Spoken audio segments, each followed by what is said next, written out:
Olá, meu nome é Luan e hoje trataremos de pressão.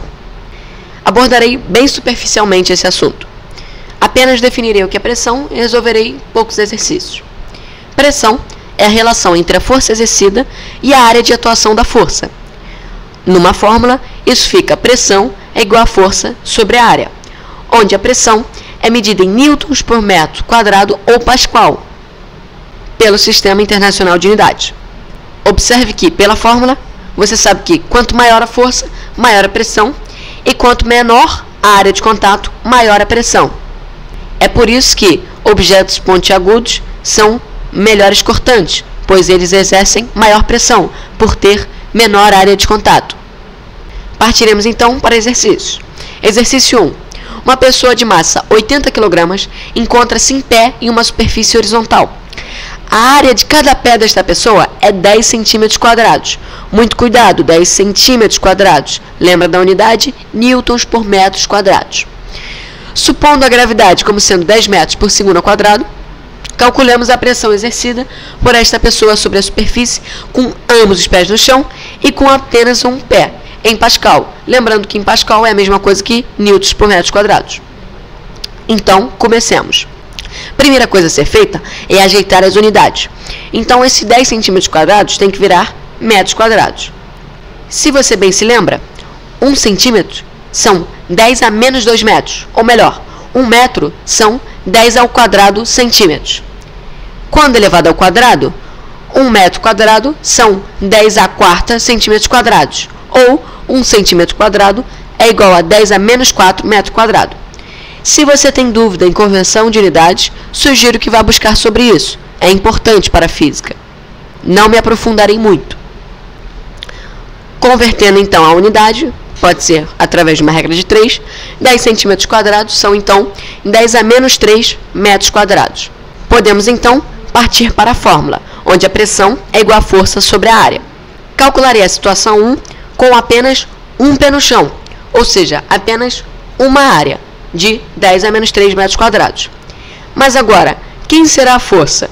Bem, a pessoa está em pé, graças a Deus, na Terra, então a força é peso, massa vezes gravidade. 80 vezes 10, 800 newtons. Calculando então, a pressão é 800 sobre 10 elevado a menos 3, passando para cima, 800 vezes 10 elevado a 3, isso é 8 vezes 10 elevado a 5 pascal.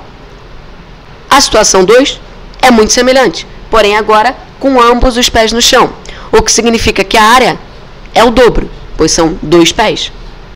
Com os 2 pés no chão, então, a pressão é 800 sobre 2 vezes a área, ou seja, 2 vezes 10 elevado a menos 3.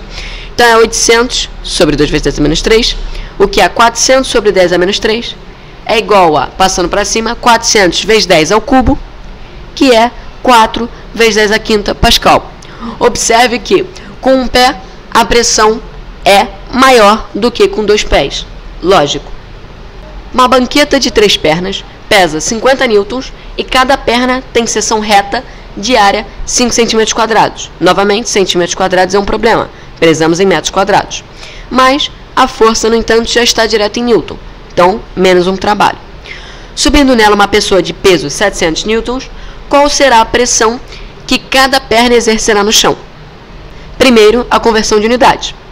5 cm² equivalerão, então, a 5 vezes 10 a menos 4 metros quadrados.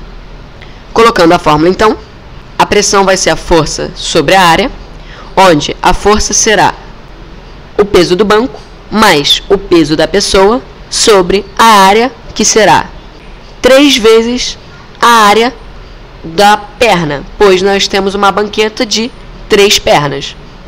Resolvendo os cálculos, 700 mais 50 é 750, sobre 3 vezes 5, 15, vezes 10 a menos 4.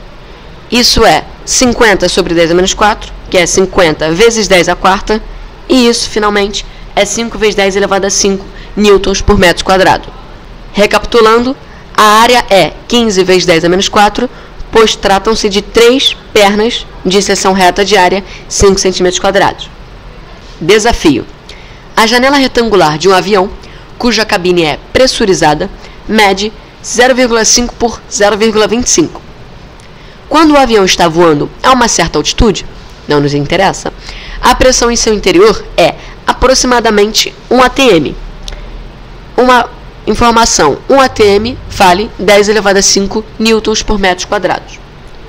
Enquanto a pressão ambiente fora do avião é 0,60 atm. Nessas condições, a janela está sujeita a uma força dirigida de dentro para fora igual ao peso na superfície da Terra de massa d. Observe, então, que nós temos uma pressão interna de dentro do avião, que vale 1 atm, e uma pressão externa, ou seja, de fora do avião, que vale 0,6 atm. Logo, se você sabe um pouco de vetor, você sabe que a resultante vai ser a subtração, ou melhor, a soma desses vetores, que tem direção e sentidos opostos, e isso dá num vetor resultante de dentro para fora, como visto no próprio enunciado, de valor 0,4 atm. Simplificando, nada mais é do que a pressão interna menos a pressão externa, ou seja, 1 menos 0,6, que é 0,4 atm. Sabendo então que a pressão é 0,4 atm, vamos transformar isso para newtons por metro quadrado. 0,4 é 4 sobre 10 e 1 atm vale 10 elevado a 5. Logo, isso é 4 sobre 10 vezes 10 elevado a 5, o que me resulta 4 vezes 10 elevado a 4 newtons por metro quadrado. Agora que sabemos a pressão, vamos calcular a força. Para calcular a força, nós precisamos também da área. A área, basta calcular a medida da janela, 0,5 por 0,25. 0,5 vezes 0,25, já que é uma janela retangular, a área base vezes a altura. Então, nós chegamos ao estupendo resultado de 0,125 metros quadrados. A pressão é a força sobre a área. Logo, a pressão, que é 4 vezes 10 a quarta, é igual à força sobre a área, que é igual a 0,125. Multiplicando os dois, nós achamos 5.000 newtons. Mas essa não é ainda a nossa resposta, pois ele quer a força que é igual ao peso na superfície da Terra de massa d. Ou seja, essa força, 5.000 newtons, corresponde a um peso, que é uma massa, vezes a gravidade, que é 10. Ele quer o valor dessa massa. Apenas uma frescura para dificultar a sua questão. A massa, então, vai ser 5.000 sobre 10, que é 500 quilos. Terminamos assim a questão. Bem, por enquanto é só. Terminamos com pressão. Bons estudos a todos e até a próxima.